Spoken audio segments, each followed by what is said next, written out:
ఏమని రాసిందంటే world biggest Bhim జయంతి అని ఉంది. ఈ పదము ఈ సంవత్సరం కొత్తగా సృష్టించబడ్డది. నాకు తెలిసి ఒక్కొక్క సంవత్సరం అంబేద్కర్ జయంతికి ఒక్కొక్క పదం సృష్టించబడతా ఉంటుంది. మనం కార్యక్రమం చేసుకుందాం, మీరు అట్లు గొడవేం లేదు. అయితే ఏంటంటే ఒక సంవత్సరం ఏమో వరల్డ్ నాలెడ్జ్ డే అంటారు, ఒక సంవత్సరం ఏమో యుఎన్ఓ డిక్లేర్ చేసింది అంబేద్కరే గొప్పోడు అని చెప్తూ ఉంటారు. ఈ సంవత్సరం ఏంటి, వరల్డ్ బిగ్గెస్ట్ ఫెస్టివల్ అంబేద్కర్ జయంతి అంటున్నాము. ఎందుకు అంబేద్కర్ జయంతిని the biggest festival in the world, ప్రపంచంలోనే పెద్ద పండుగ అని ఎందుకు అంటున్నారు అంటే, అంబేద్కర్కి లాగా ఎవరికీ జరగట్లేదు కాబట్టి మన వాళ్ళు చెప్పేది అంతేనా. ఎందుకు జరగట్లేదు అంటే, మనం ఒక్క విషయం, మన జాతి చరిత్ర, భారతీయ జాతి ప్రపంచంలో ఏదైనా చరిత్ర చెప్పుకోవాలంటే క్రీస్తు పూర్వము క్రీస్తు శకము అని చెప్పుకుంటాం. అవునా కదా, చదువుకున్న వాళ్ళందరికీ తెలుసు. అది ఒకసారి మనం భారతదేశానికి చూసుకుంటే, భారతదేశంలో అంబేద్కర్ పూర్వము అంబేద్కర్ శకంగా చెప్పుకోవాలి. అందుకని ఎందుకు చెప్పుకోవాల్సి అంటే, మీ అందరికీ తెలుసు అంబేద్కర్ కన్నా ముందు చాలా అంబేద్కరే చెప్తారు, ద మహాత్మా సేవకం మహాత్మా సేవగాన్ they raise dust but not level అని చెప్తూ ఉంటారు. అంటే అంబేద్కర్ జయంతి ఎందుకు చేసుకుంటున్నాము బిగ్గెస్ట్ ఫెస్టివల్ అంటే, అంబేద్కర్ కన్నా ముందు ఎంతకన్నా గొప్ప వాళ్ళు ఎవరో రాలేదంటే చాలా మంది వచ్చారు. మీకు తెలుసు మహాత్మా సేవకం వాళ్ళు వస్తారు, మహాత్మా సేవగాన్ వాళ్ళు వెళ్ళిపోతారు. బట్ నాట్ లెవెల్, వాళ్ళు ఎవరో కూడా అసమానతల్ని లెవెల్ చేయాలని చూడలేదు. ఒకవేళ చూసినా ఎంత చట్టం చేయలేదంట. అందుకని అంబేద్కర్ జయంతి మనం చేసుకోవాల్సి వస్తుంది. ఇది ఒక కారణం, అంబేద్కర్ చెప్పిన మాట ఇది.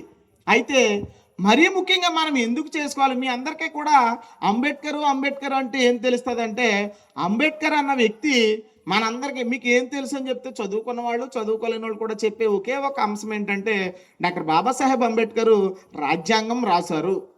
ఫస్ట్ చెప్పే మాట. కొంచెం అడ్వాన్స్గా చెప్పవలసి వస్తే మనకు హక్కులు సాధించి పెట్టారు. ఏ హక్కులు అంటే మనకి కొంచెం చెప్పడం కొంతమంది కష్టమవుతుంది. ఇది అంబేద్కర్ చేశారు కాబట్టి చెప్తున్నాం, దానికి మనం రుణపడి ఉండాలి కూడా. అయితే అంబేద్కర్ రాజ్యాంగం రాయడం అనేది, అంబేద్కర్ మనకు హక్కులు సాధించడం అన్నది ఆయన జీవితంలో ఒక 3 సంవత్సరాలు, ఇంచుమించుగా 2 సంవత్సరాలు 11 నెలల 18 రోజులు చేసిన శ్రమ. అంతేకే కదా మనందరూ సుఖంగా ఉంటున్నాము. అవునా కదా. మీకు నా ప్రసంగం నచ్చలేదనుకో, ఆగకుండా చప్పట్లు కొట్టండి, మానేస్తాను. మాస్టర్ని కాబట్టి ఇంచుమించుగా 45 నిమిషాల లోపే చెప్తాను, ఓకేనా. లేదు మీకు నచ్చలేదనుకో, బెల్ల వినపడితే మానేస్తాను, పుస్తకాలు సర్దుకుని వెళ్ళిపోతాను, ఓకేనా. ఎందుకు అంటే ఒకసారి ఆలోచించండి, అంబేద్కర్ రాజ్యాంగం రాయడాన్ని కొంచెం పక్కన పెడితే, అంబేద్కర్ సగంలోకి వస్తే, అంబేద్కర్ పూర్వంకి మన బతుకులన్నీ ఇందాక తమ్ముడు చెప్పినట్టు అందరికీ తెలుసు. ఏంటి మన బతుకులు, మూతికి ముంత అది లేదు, ఇప్పుడు ఉందా మనకి. మూతికి ముంత ముడ్డికి ఆకు కట్టిన రోజులు ఎక్కడ పోయే, పాచిన కోసి బాచిన బువ్వ పెట్టిన రోజులు ఎరగవువాయే, ఆ బతుకులు మరిచెర మాలోడా, నువ్వు అంబేద్కర్ నెరగవు మదిగోడా అని చెప్పాడు ఒక ఆయన. ఎందుకు ఆ బతుకులు లేవు అంటే ఒకసారి వినండి. పాటలు పాడి తమ్ముళ్ళు ఎవరైనా డప్పు కొట్టేవాళ్ళు ఉన్నారా మధ్యలో? రెడీగా ఉండండి, ఎప్పుడు పాడతానో తెలియదు. అయితే ఒకసారి వినండి అమ్మా. ఈ అంబేద్కర్ సగంలో, అంబేద్కర్ కన్నా ముందు వచ్చిన వాళ్ళ కన్నా అంబేద్కర్ చేసింది ఏంటంటే, రాజ్యాంగం రాయడం ఒక ఎత్తు అయితే, రాజ్యాంగం 1950కి ఒక 2 సంవత్సరాలు ముందు కష్టపడ్డాడు. కానీ ఆయన ఫెస్టివల్, ఆయన పుట్టినరోజు మనం ఎందుకు ఇంతలా జరుపుకోవాల్సి అవుతుందంటే, ఆయన త్యాగము. ఎందుకు జరుపుకోవాల్సి వస్తుంది? ఆయన త్యాగము. ఏమి త్యాగము? మీ అందరికీ తెలుసు, అంబేద్కర్ని చిన్నప్పుడు బడిలోకి రానివ్వలేదు, చదువుకోనివ్వలేదు అని, అంతే కదా. అవునా కదా. మీ అందరికీ తెలిసిన విషయం. ఎందుకు చదువుకోనివ్వలేదు, ఎందుకు రాలేదంటే అంటరానితనం కారణం చెప్తారు. కానీ అంబేద్కర్ కన్నా ముందే ఎవరిని చదువుకోనివ్వలేదా? కొంచెం అంబేద్కర్ గురించి తెలిసిన వాళ్ళు ఏం చెప్తారంటే, అంబేద్కర్కి ఏమో కత్తిరింపు వేయించలేదు, అంబేద్కర్ని మంచినీళ్ళు తాగనివ్వలేదు, అంబేద్కర్ని బడిలోకి రానివ్వలేదు అని చెప్తారు, అంతేనా. ఆ కారణాలు. కానీ అంబేద్కర్కి జరిగిన తర్వాత ఏం జరిగింది తెలుసా? అంబేద్కర్ని బడిలోకి రానివ్వలేదు, అంబేద్కర్ని మంచినీళ్ళు తాగనివ్వలేదు. ఆయన ఏమనుకున్నాడంటే, ఎందుకు ఈ వ్యవస్థ అంతా వచ్చింది అని ఆలోచించాడంట. కుర్రాళ్ళు వినాలి శుభ్రంగా. ఎందుకు ఈ వ్యవస్థ అంతా వస్తుంది అప్పుడు ఆలోచించాడంట. ఆలోచించి నేనే ఎందుకు ఇలా కూర్చోవాలి, నా జాతి ప్రజలకు కానీ ఇటువంటి మనుషులకు కానీ అసమానత ఎందుకు వచ్చిందని ఆలోచించాడు. ఆ ఆలోచనతోటి పాటే జ్ఞానం పుట్టింది. అవునా కదా? ఆలోచనతోటి పాటు జ్ఞానం పుట్టిన సందర్భం మహిళలందరికీ తెలిసిన సందర్భం ఒకటి చెప్పండి. ఇంచుమించుగా 52 ఆదివారాల్లో ఏదో ఒక ఆదివారం పాస్టర్ గారు చెప్పుంటారు. చెప్పరా? ఆలోచన అవ్వగారికి పుట్టింది కదా, అలాగే అంబేద్కర్కి కూడా పుట్టింది. 52 ఆదివారాలు అండి మనకు సంవత్సరానికి, లీవ్ సంవత్సరానికి 54 ఆదివారాలు. అలాగే అంబేద్కర్కి పుట్టింది. అప్పుడు అంబేద్కర్ అనుకున్నాడంట, ఒక శపథం చేశాడు. ఆ శపథం ప్రకారమే మనం ఈరోజు ఇక్కడ ఉండగలుగుతున్నాము. ఏంటి ఆ శపథం అంటే, ఒకసారి కుర్రాళ్ళు ఒకసారి వినండి తల్లి. ఏంటంటే, ప్రపంచంలో ఏ వ్యక్తి కూడా చేయలేని శపథం చేశాడు బాబాసాహెబ్ అంబేద్కర్. ఏంటంటే, if I fail to do away with abominable practice, injustice, inhuman, in which I was born, has been growing my life and shoot with a bullet. దాని అర్థం ఏంటంటే, నేను ఏ అంటరానితనంలో పుట్టానో, ఏ అస్పృశ్యతలో పుట్టానో, ఏ అమానుషత్వంలో పుట్టానో, అది నా ప్రజలకి నేను దూరం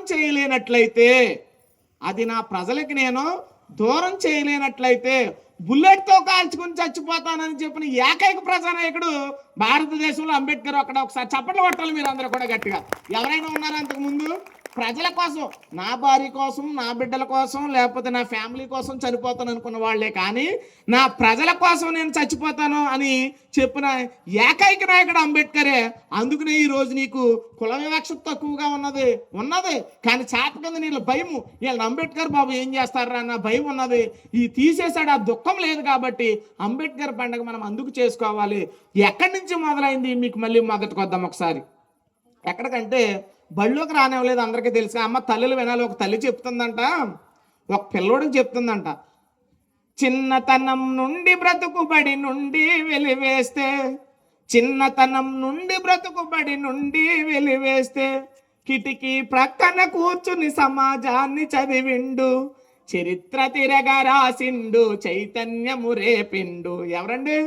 చరిత్ర తిరగ రాసిండు, చైతన్యము రేపిండు, మన అంటరాని అసల జ్యోతి అంబేద్కర్ చూడరా, నా ఆశల రూపానివి కావాలిరా కొడుకా, వీరులాశయాలతో ముందుకు సాగాలిరా, వీరులాశయాలతో ముందుకు సాగాలిరా అని ఏతల్లైన ఇప్పుడు చెప్తుందా? మన పిల్లలు మాట వినట్లేదు, లేకపోతే నా చెప్పిన మాట వినట్లేదు, చదువుకోవట్లేదు అంటే కారం ఎక్కువైపోయింది మనకు. పిల్లలంటే ఒకళ్ళు లేకపోతే ఇద్దరు, వీడేమైపోతాడన్న భయం.